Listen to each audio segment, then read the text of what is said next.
Hello everyone, welcome back to my channel. मेरा नाम मोनिका है और आज का ये वीडियो उन सभी ब्राइड्स को डेडिकेटेड है जो बिल्कुल रेडी है अपने ब्राइडल लहंगे में बेस्ट दिखने के लिए। तो चलिए स्टार्ट करें। हमेशा से अपनी लाइफ में मैं एक low budget bridal lehenga collection निकालना चाहती थी और जो ज़रूर निकालूंगी भी कभी ना कभी। और इसी वजह से मैं कंपेयर करती रहती थी कि यार एक महंगे लहंगे में और एक सस्ते लहंगे में ऐसे क्या मेजर डिफरेंसेस होते हैं जो अगर मैं एक सस्ते लहंगे पे अप्लाई कर दूं तो उसका लुक भी डिज़ाइनर हो जाए। तो इसी वजह से आज का ये टॉपिक मैंने चूज़ किया है और हमारा पहला टिप है कि लो बजट लहंगों में जनरली ये लोग फ्लेयर यानी कि घेर बहुत गंदा देते हैं। या तो ये लोग बिल्कुल ए लाइन फ्लेयर दे देते हैं या फिर बिल्कुल स्ट्रेट, या फिर उसमें कैनकेन इतना भर देते हैं कि कम कलियों का घेर भी सामने वाले को ज़्यादा दिखा सके, या फिर वो हिप से फिटेड लहंगा बना देते हैं और नीचे से घेर ज़्यादा दिखा देते हैं, बिल्कुल मोमेंट स्टाइल जैसा लगेगा आपको ये। और ये सारे ही केसेस में आपको ऐसा घेर बिल्कुल नहीं चाहिए। एक्चुअली गाइज इस तरीके के घेर इसलिए आते हैं क्योंकि ये लोग अगर कोई लहंगा 20 कलियों में बनना था तो उसे 10-12 कलियों में बना के निपटा देते हैं ताकि उनका वर्कमैनशिप कम लगे, लेबर वगैरह का खर्चा कम लगे और आपको एक सस्ता लहंगा प्रोवाइड कर सके। बट आपको यही ध्यान रखना है, आपको एक ऐसा फ्लेयर चाहिए जिसका फॉल वेवी आए, यानी कि उसका आपका वो जो घेर है वो नीचे से ही आपको वेवी लगने लगेगा। और इवन इस तरीके के लहंगे आपको कभी भी हिप से टाइट नहीं होते क्योंकि इनमें कलियां ज़्यादा होती हैं। तो आपको यही चीज़ का ध्यान रखना है। ये वाली चीज़ कहीं ना कहीं गाइस बहुत बड़ा डिफरेंस लाएगी आपके एक लहंगे में, तो इस चीज़ को ज़रूर ध्यान दें। सेकेंड टिप है कि बहुत बार वो लोग लहंगा अच्छा दे देते हैं बट ब्लाउज और दुपट्टा उसके कंपैरिजन में इतना अच्छा नहीं देते। जैसे अभी मैंने आपको इस लहंगे का पिक्चर दिखाया था और यहाँ पर आप लहंगा देखेंगे तो वो इतना सुंदर है पर ब्लाउज उसके कंपैरिजन में बहुत चीप लग रहा है, और जो दुपट्टा है उसका बॉर्डर भी बहुत अच्छा है बट जो कलर है वो इतना नहीं फब रहा है। तो यहाँ पर प्लीज़ गाइज हो सके तो एक अच्छे बुटीक पर स्पेंड करें और अपना ब्लाउज और दुपट्टा अपने स्टाइल के अकॉर्डिंग डिज़ाइन करवाएं। और ऐसा हो सकता है कि आपको 8-10 हज़ार और स्पेंड करना पड़ जाए, बट अगर ये आपका बेस्ट लुक बाहर लेकर आता है तो क्यों नहीं। थर्ड टिप है गाइस ब्लाउज। ब्लाउज के रिगार्डिंग मेरे पास यहाँ बहुत सारे टिप्स हैं। सबसे पहला टिप है कि अगर आपका ब्लाउज फुली एम्ब्रॉयडर्ड है तो प्लीज़ उसके साथ और एक्सपेरिमेंट ना करें।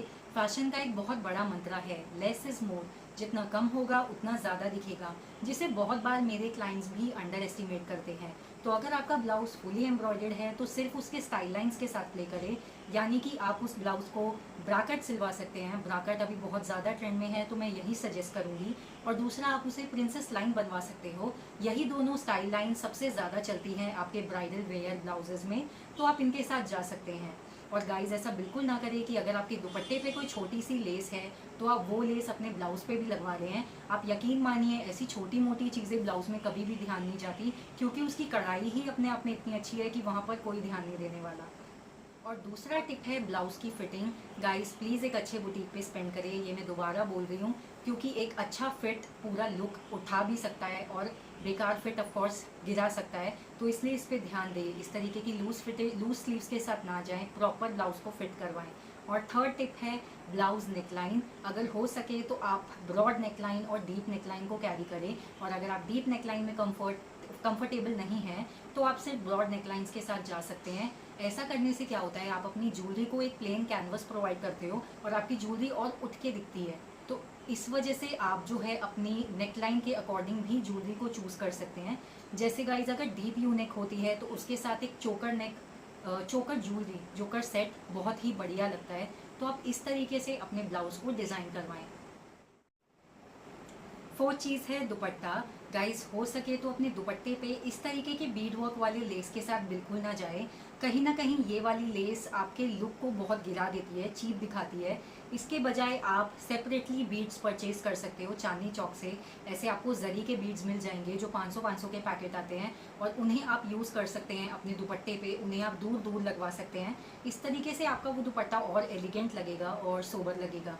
और अगर आप स्पेशली बीड्स पर स्पेंड नहीं करना चाहते तो कोई प्रॉब्लम नहीं है, आप बगैर बीड्स के भी अपना दुपट्टा कैरी कर सकते हो, क्योंकि जब आपका बॉर्डर इतना हैवी होता है तो जनरली इन चीज़ों की कोई रिक्वायरमेंट नहीं होती।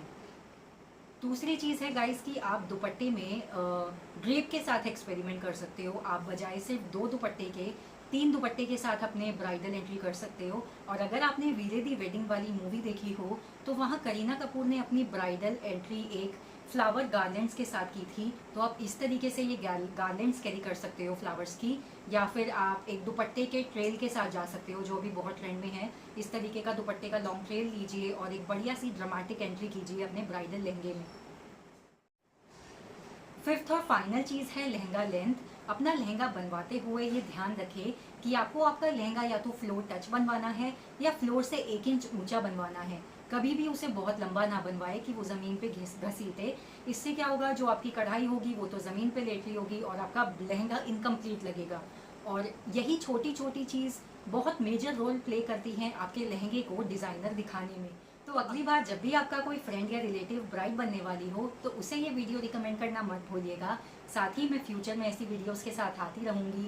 एंड आई होप आपको मेरे ये वीडियो पसंद आई हो और मेरे टिप्स आपको कुछ काम आए। अगर आपको कुछ मुझसे पूछना हो तो आप मुझसे कमेंट सेक्शन में पूछ सकते हैं, या फिर आप मुझसे इंस्टाग्राम या फेसबुक पे कॉन्टैक्ट कर सकते हैं अर्बन नारी के।